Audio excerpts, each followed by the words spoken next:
Sa mundong ito, hindi lahat ay nabibigyan ng pagkakataong maranasan ang isang buo at masayang pamilya. At para sa ilan, isa itong biyayang bihirang dumating, isang bagay na hindi matutumbasan ng kahit anong tagumpay. Ngunit paano kung sa kabila ng lahat ng yon, ang isang buhay na puno ng pangarap ay bigla na lamang maputol? Ano ang halaga ng tagumpay kung sa isang iglap kaya itong burahin ng isang trahedya? Ano ang silbi ng mga pangarap kung mauuwi rin pala sa isang gabi na hindi na maibabalik? At sa likod ng mga tanong na ito, may isang kwento. Isang kwentong hindi lamang tungkol sa kasikatan, kundi tungkol sa isang buhay na minsang umusbong at biglang naglaho. Isang binata na hinubog ng kanyang pamilya, ginabayan ng kanyang mga magulang at naging inspirasyon sa mga taong nakapaligid sa kanya. Isang pangarap na nagsimula sa simpleng adhikain, ngunit nauwi sa isang alamat na hanggang ngayon ay hindi pa rin nalilimutan. Kilalanin natin ang lalaking minsang nagbigay buhay sa isang tunog na bumago sa OPM scene. Ang kwento ni Teodoro de Villa Diaz, o mas kilala ng marami bilang si Teddy Diaz, at ang pag-angat ng isa sa pinakatatak na banda sa kasaysayan ng musikang Pilipino, ang The Don.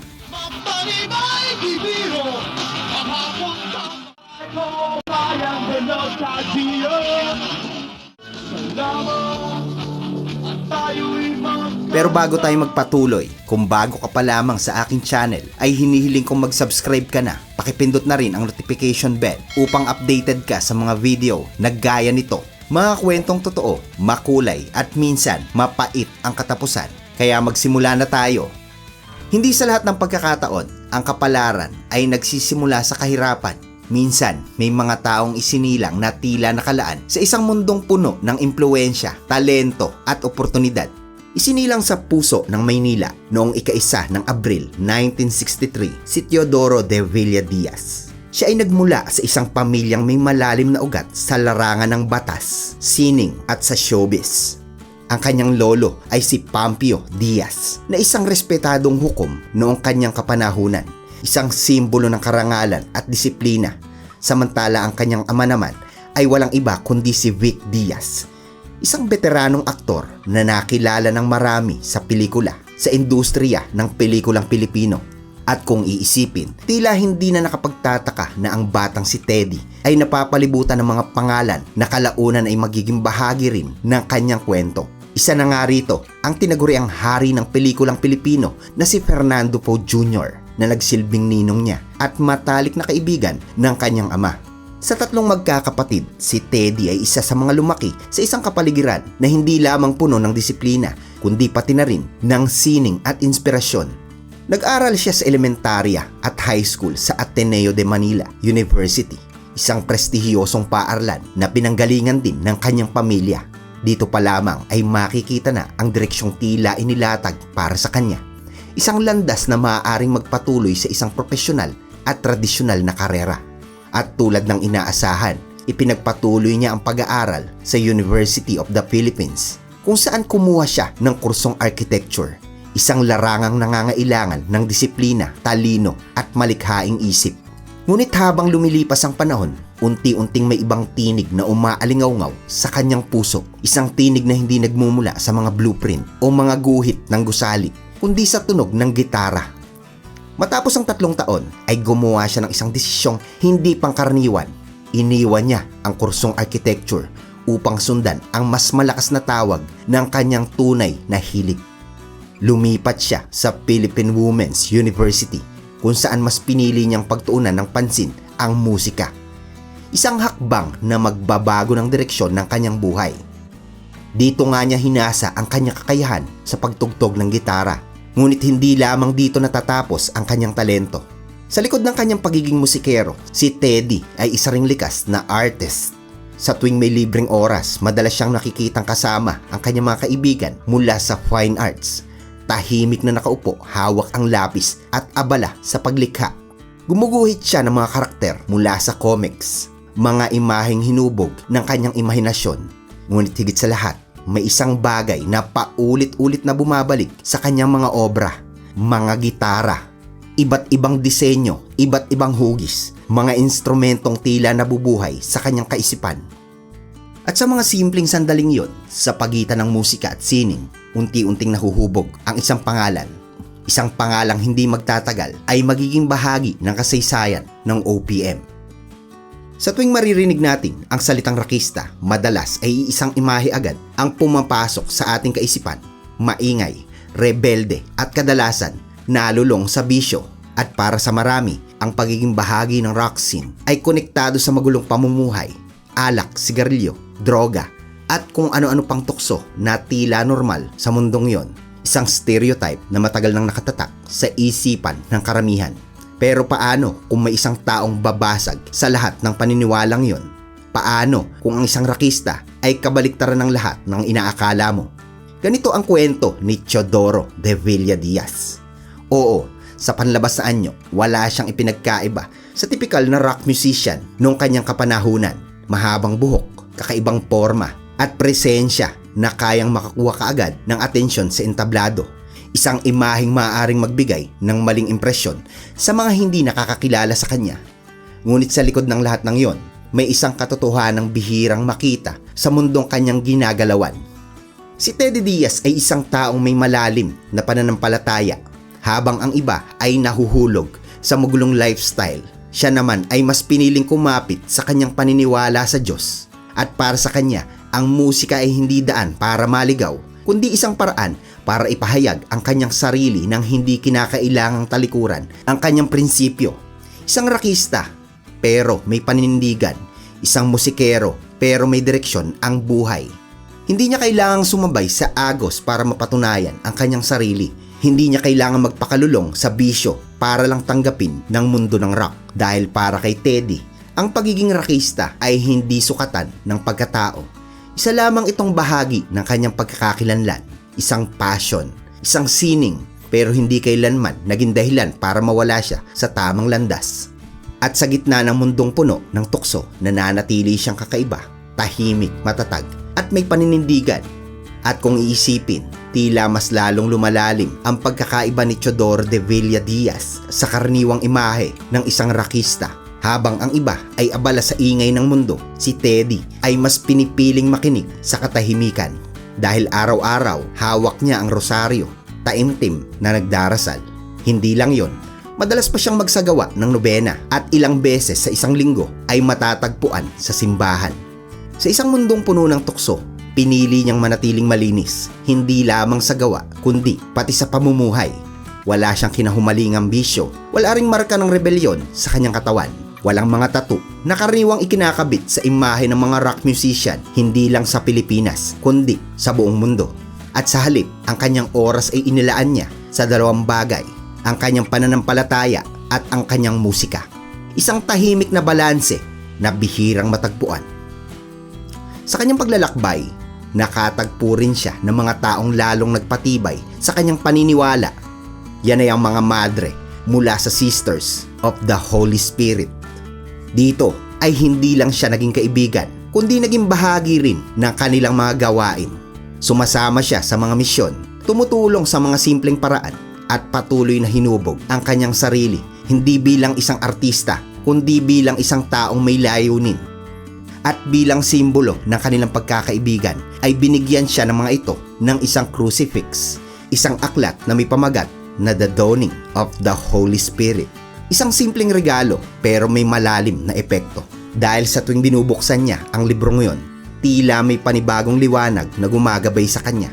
At marahil dito nagsimula ang isang bagay na hindi niya inaasahan.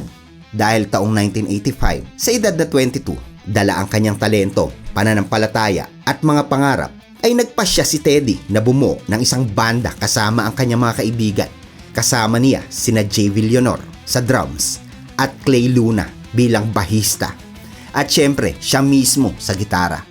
Tatlong kabataang may isang layunin, ang lumikha ng tunog na magpapakilala sa kanila. Ngunit higit pa sa musika, may isa pang bagay na naging pundasyon ng kanilang pagsisimula. Isang pangalan, isang salitang hango sa librong mismong naging inspirasyon ni Teddy. At dito isinilang, ang bandang hindi magtatagal ay mag-iiwan ng marka sa kasaysayan ng OPM. Yan ay walang iba, kundi ang The Dawn. Isang pangalan na sumisimbolo ng bagong simula.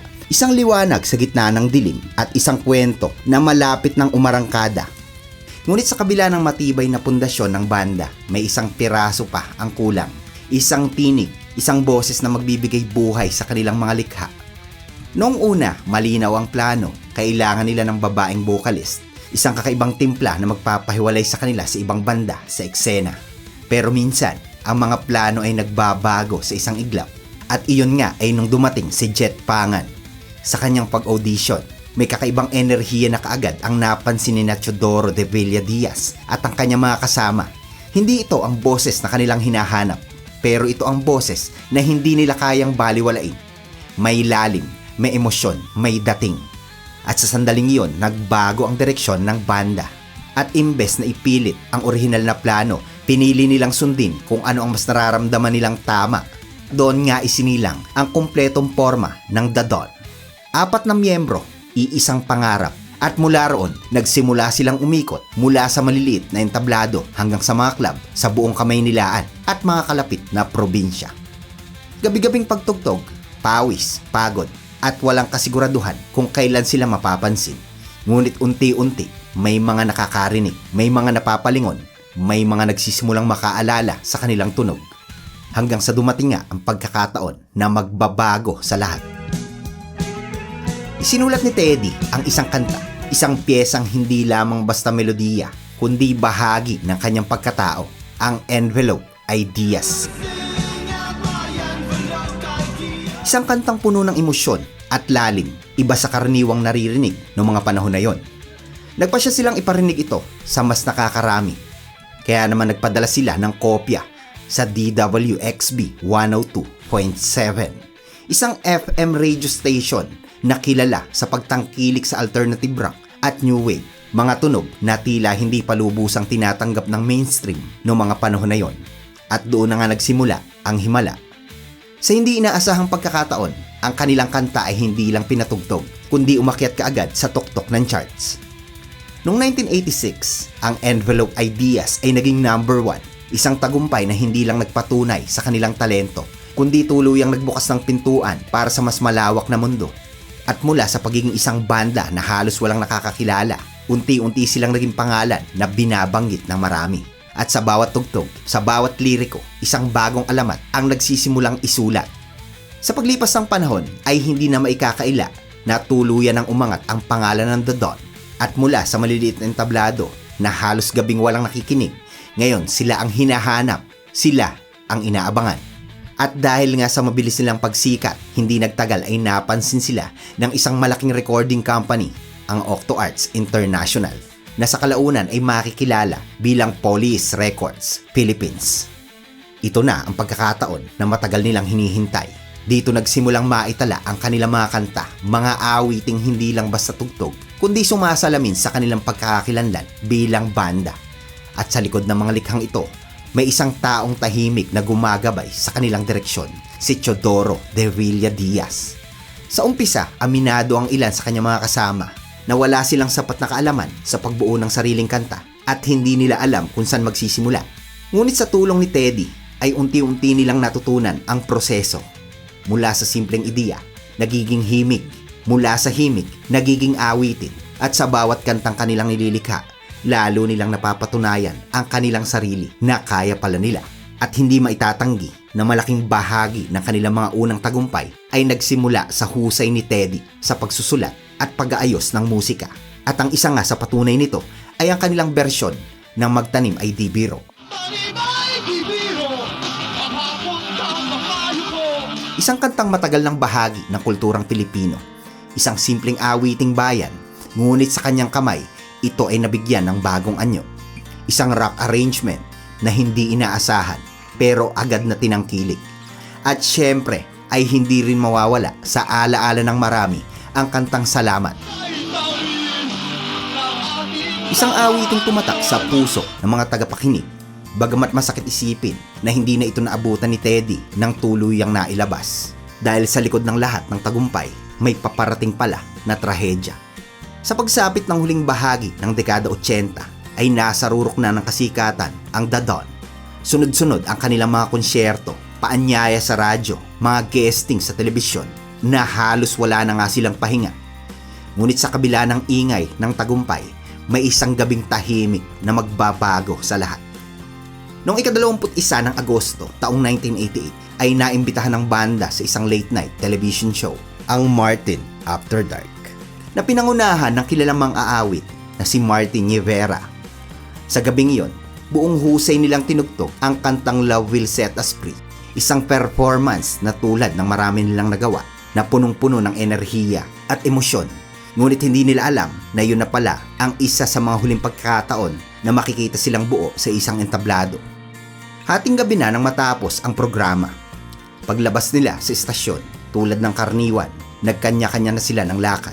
Pagod, tahimik, at ang iniisip lamang ay ang makauwi at makapagpahinga. Isang simpleng gabi, isang normal na pagtatapos ng trabaho. Ngunit sa likod ng katahimikang yon, may isang pangyayaring naghihintay. Isang trahedyang tuluyang babago sa takbo ng kanilang kwento. Sa gabing iyon, matapos ang kanilang performance ay nagkanya-kanya na nga ng lakad ang bawat miyembro ng The Don. Si Jet Pangan ay nagpasyang magpalipas ng gabi sa bahay ng isang kaibigan. Samantala si Teodoro de Villa Diaz ay nagtungo naman sa tahanan ng kanyang kasintahan sa Tatalon, Quezon City. Tahimik ang paligid at mag-aalas 2 na nun ng madaling araw. Isang ordinaryong gabi na walang kahit anong senyales ng kapahamakan. Ngunit sa isang madilim na bahagi ng kalsada, may dalawang aninong naghihintay. Dalawang lalaking kapwa nasa impluwensya ng alak at droga. Walang direksyon, walang pakialam at handang gumawa ng kahit ano. Sa paglapit ni Teddy, agad siyang hinarang. Ang isa ay may patalim at walang alinlangan. Ibinigay ni Teddy ang kanyang wallet. May lamang kaunting pera na bahagi ng kinita nila sa katatapos lang na pagtugtog. Sa puntong yon, dapat sana ay tapos na ang lahat. Ngunit hindi ganon ang nangyari. Sa isang iglap, nagbago nga ang lahat. Sa kabila ng pagsuko ni Teddy, ay inatake pa rin siya ng mga salarin. Isang marahas na pananaksak ang tumapos sa katahimikan ng gabi. Isang sugat sa leeg na naging dahilan ng mabilis na pag-agos ng dugo. Sinubukan niyang lumaban, sinubukan niyang tumakas. At sa huling lakas na kanyang natitira, gumapang siya patungo sa gate ng bahay ng kanyang kasintahan na umaasang makakahingi ng tulong. Ngunit bago pa man siya tuluyang makarating, unti-unting nawala na ang kanyang lakas. At doon nga sa harap ng isang tahanang dapat sana'y ligtas para sa kanya, ay tuluyang nagwakas ang kanyang buhay. Ilang oras lamang ang lumipas, isang tawag ang yumanig sa mundo ng kanyang mga kasama. Hindi makapaniwala sina Jet Pangan at ang buong The Don dahil kani-kanina lang ay magkakasama pa sila, magkakasamang tumutugtog, magkakasamang nangangarap, at ngayon ay wala na si Teddy.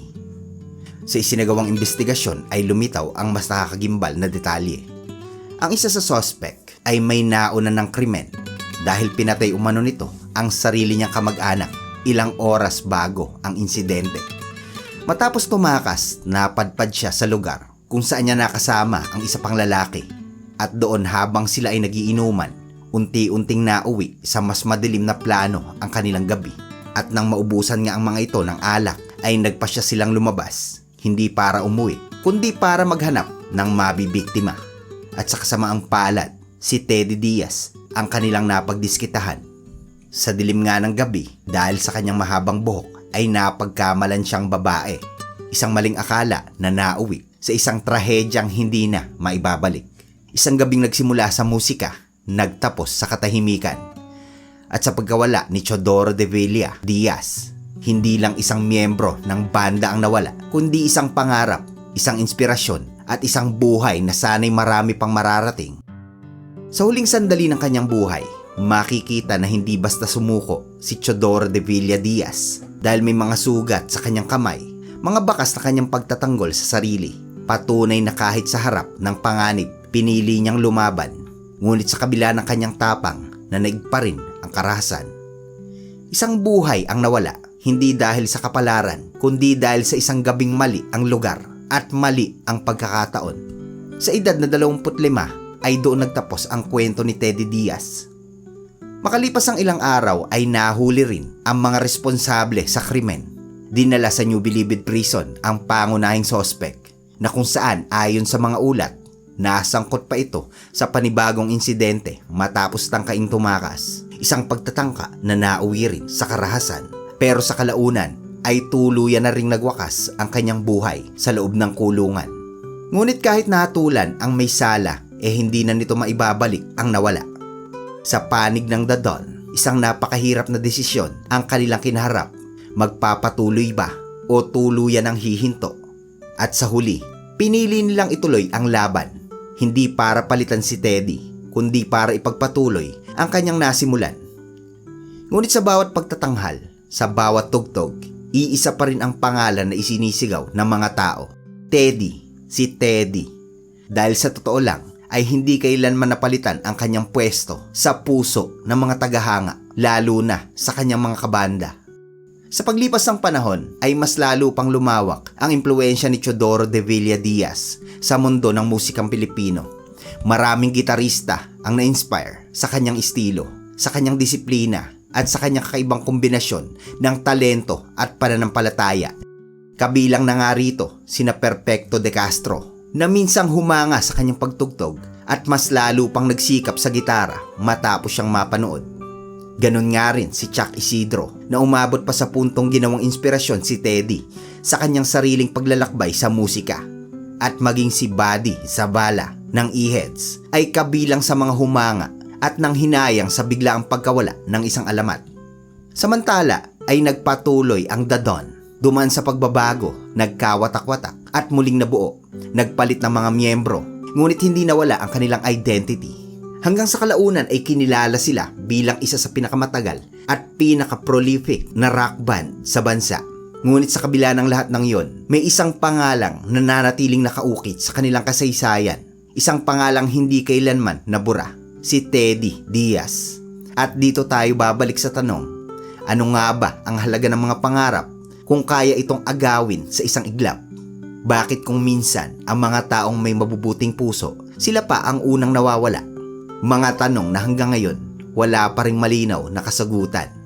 Pero marahil ay hindi nasusukat ang isang buhay sa haba ng panahon, kundi sa lalim ng iniwang marka.